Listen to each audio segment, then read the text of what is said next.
When Jane died in September 2007, she left me very few instructions on what to do, but one of the things she did ask me to do was to look at a particular issue with regard to cancer patients and something called kinesiology. Jane had benefited from this for the last 6 months of her life, probably more so than any drug that she took. And as part of my commitment to following what Jane required, we have and are going to fund over the next few years a piece of research into the kinesiotaping. I know from using it on Jane, we've had great results with it. I've got ideas in my head as to how it may work. That at the moment is probably for another study in the future. What the PhD will look at is using it with the right kind of patients to see whether, if we can prove that it helps to improve the symptoms that you get, that change quality of life or decrease your quality of life. Well, Alison Rose actually was the person who really alerted us to the idea of using kinesiology taping in this population. And when we talked to Alison, she was pretty convinced that using the tape the way that she did on Jane was really beneficial for Jane. And that really gave us a heads up about this could be a treatment that's been overlooked in clinical practice. So the first stage is to gather evidence from different populations and see if it applies to the cancer population.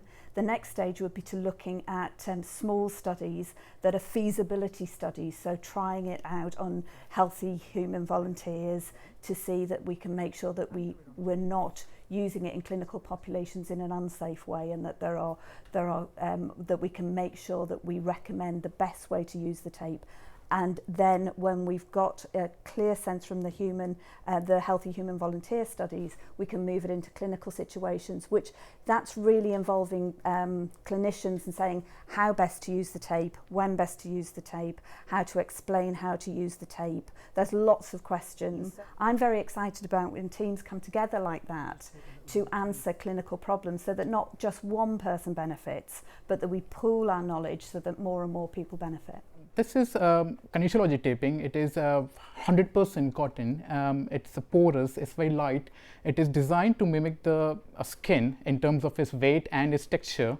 What the manufacturers have alleged that this kinesiology tape, when applied onto the skin, it actually lifts up the skin and underneath the fascia a bit.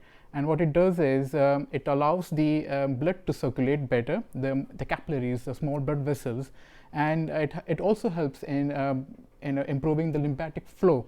Now, lymphatic flow is important in cancer patients because that's the first thing that gets disrupted. The first thing is that we get a sense that this is a tape that could potentially be of benefit to patients. So we want the evidence for that, and that will then enable us to move forward with gathering stronger evidence to get this as potentially a mainstream treatment. Second thing is developing recommendations for practitioners who want to use the tape or who are currently using the tape, but they're uncertain about the best way of applying the tape.